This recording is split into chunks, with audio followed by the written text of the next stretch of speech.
السلام علیکم ورحمۃ اللہ وبرکاتہ۔ معزز و مکرم ناظرین و سامعین، شب قدر یہ انتہائی مبارک رات ہے۔ ہمیں اس رات کے اندر عبادت کا اہتمام کرنا چاہیے۔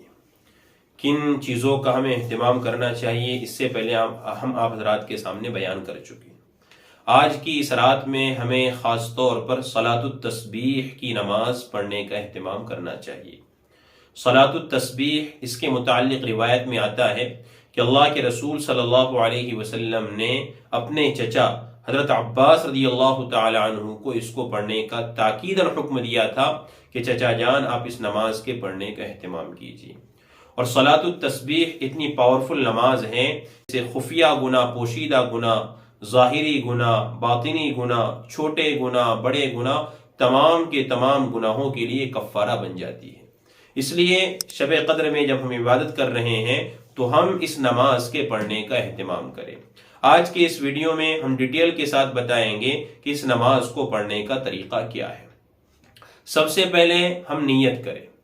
نیت اس طریقے سے کریں گے کہ میں 4 رکعت صلاۃ التسبیح کی نیت کرتا ہوں، منہ میرا کعبہ شریف کی طرف، خاص اللہ تبارک و تعالیٰ کے واسطے، یا جیسے بھی الفاظ ہیں اپنے عام الفاظ کے اندر جو ہم نماز کے اندر روزمرہ ہم نیت کرتے ہیں، ایسے بھی ہم نیت کرنا چاہے تو نیت کر سکتے ہیں۔ کوئی نپے تلے لگے بندے الفاظ نہیں ہیں۔ سب سے پہلے نیت کریں۔ نیت کرنے کے بعد ہم تکبیر تحریمہ کہیں گے، اللہ اکبر کہتے ہوئے دونوں ہاتھ اٹھائیں گے اور دونوں ہاتھ ناف کے نیچے باندھ دیں گے۔ دونوں ہاتھ باندھنے کے بعد ہم ثنا پڑھیں گے، سبحانک اللہم و بحمدک، جیسا کہ روزانہ ہم پڑھتے ہیں۔ ثنا پڑھنے کے بعد ہم 15 مرتبہ تسبیح پڑھیں گے۔ یہ تسبیح سبحان اللہ والحمد للہ ولا الہ الا اللہ واللہ اکبر، یہ تیسرا کلمہ بھی ہے اور یہ تسبیح بھی ہے۔ اس تسبیح کو ہم پڑھیں گے 15 مرتبہ۔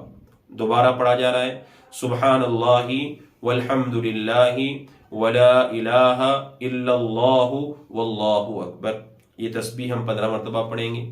اس کے بعد ہم تعوذ اور تسمیہ یعنی اعوذ باللہ من الشیطان الرجیم اور بسم اللہ الرحمن الرحیم پڑھیں گے۔ یہ پڑھنے کے بعد ہم سورہ فاتحہ اور سورت پڑھیں گے، جیسا کہ عام نمازوں کے اندر پڑھتے ہیں۔ جب سورہ فاتحہ مکمل ہو جائے اس کے بعد سورت پڑھیں گے، اور سورت پڑھنے کے بعد ہم 10 مرتبہ تسبیح پڑھیں گے، یعنی رکوع میں جانے سے پہلے جو تسبیح ابھی بیان کی گئی، سبحان اللہ والحمد للہ ولا الہ الا اللہ واللہ اکبر۔ پھر 10 مرتبہ تسبیح پڑھنے کے بعد ہم رکوع میں چلے جائیں گے۔ رکوع میں جانے کے بعد رکوع کی تسبیح پڑھیں گے، سبحان ربی العظیم، جو 3 مرتبہ، 5 مرتبہ، 7 مرتبہ جتنا بھی ہمارا معمول ہے وہ تسبیح پڑھیں گے۔ تسبیح جب مکمل ہو جائے تو اس کے بعد پھر دوبارہ ہم 10 مرتبہ یہ تسبیح دہرائیں گے، سبحان اللہ والحمد للہ ولا الہ الا اللہ واللہ اکبر۔ یہ تسبیح ہم نے پڑھ لی رکوع کی تسبیح کے بعد۔ اس کے بعد پھر ہم جب رکوع مکمل کر لیں گے تو رکوع سے مکمل کر کے ہم کھڑے ہو جائیں گے، سمیع اللہ لمن حمیدہ کہیں گے، ربنا لک الحمد کہیں گے۔ اسے قومہ کہا جاتا ہے۔ قومے کے اندر پھر ہم دوبارہ تسبیح پڑھیں گے، سبحان اللہ والحمد للہ ولا الہ الا اللہ واللہ اکبر۔ پھر ہم نے قومے کے اندر تسبیح پڑھ لیے، پھر ہم سجدے کے اندر جائیں گے۔ سجدے میں جائیں گے تو سجدے کی تسبیح ہم پہلے پڑھیں گے، سبحان ربی الاعلی، سبحان ربی الاعلی، سبحان ربی الاعلی، 3 مرتبہ، 5 مرتبہ، 7 مرتبہ جو بھی ہمارا معمول ہے۔ پھر تسبیح پڑھنے کے بعد پھر وہ تسبیح پڑھیں گے جو صلاۃ التسبیح کی تسبیح ہے، یعنی سبحان اللہ والحمد للہ ولا الہ الا اللہ واللہ اکبر، یہ تسبیح پڑھ لیے۔ پھر پہلے سجدے سے ہم اٹھ جائیں گے اور جلسے کے اندر بیٹھیں گے۔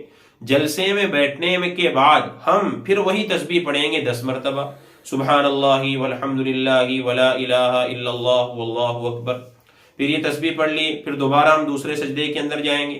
دوسرے سجدے میں جانے کے بعد ہم سب سے پہلے سجدے کی تسبیح پڑھیں گے۔ سجدے کی تسبیح پڑھنے کے بعد ہم پھر صلاۃ التسبیح والی تسبیح پڑھیں گے، یعنی سبحان اللہ والحمد للہ ولا الہ الا اللہ واللہ اکبر۔ اب اگر ہم پورا کاؤنٹ کریں گے ہم نے کتنی مرتبہ پڑھے ہیں، ہم نے پورا 75 مرتبہ اس کو پڑھ لیا، تو ایک رکعت کے اندر 75 مرتبہ پڑھا جائے گا۔ پھر جب دوسری رکعت شروع ہوگی تو ظاہر سی بات ہے اس کے اندر تو ہمیں ثنا نہیں پڑھنی ہے، تو ثنا سے یعنی دوسرے رکعت میں جب ہم کھڑے ہو جائیں گے تو ہم اب سب سے پہلے تسبیح پڑھیں گے 15 مرتبہ، سبحان اللہ والحمد للہ ولا الہ الا اللہ واللہ اکبر۔ پھر جیسے ہم نے پہلی رکعت میں بتایا کہ اتنی مرتبہ تسبیح پڑھی جائیں گی، تو پھر دوسری رکعت کے اندر بھی وہی اپلائی کر دیں گے۔ پھر دوسری رکعت مکمل کریں گے، قاعدے کے اندر بیٹھیں گے، پھر قاعدے سے جب اٹھیں گے، تیسری رکعت جب شروع کریں گے تو سب سے پہلے 15 مرتبہ تسبیح پڑھیں گے۔ پھر تیسری رکعت کو بھی ایسے ہی مکمل کریں گے جیسے ہم نے دوسری رکعت کو مکمل کیا۔ جب تیسری رکعت ہو جائے تو پھر چوتھی رکعت کے لیے جب کھڑے ہوں گے تو چوتھی رکعت میں سب سے پہلے ہم 15 مرتبہ تسبیح پڑھیں گے، پھر ایسے ہی اپلائی کریں گے جیسے ہم نے تیسری رکعت میں اپلائی کیا تھا۔ اس طریقے سے ہم صلاۃ التسبیح کی نماز پڑھیں گے۔ اللہ رب العزت اگر ہمیں موقع دے اور ہمارے پاس وقت ہے، بلکہ وقت تو کیا ہو، ہمیں وقت نکالنے کی ضرورت ہے کہ ہمیں شب قدر میں اس نماز کو پڑھنا چاہیے، اور یہ نماز بہت سے گناہوں کی بخشش کا ذریعہ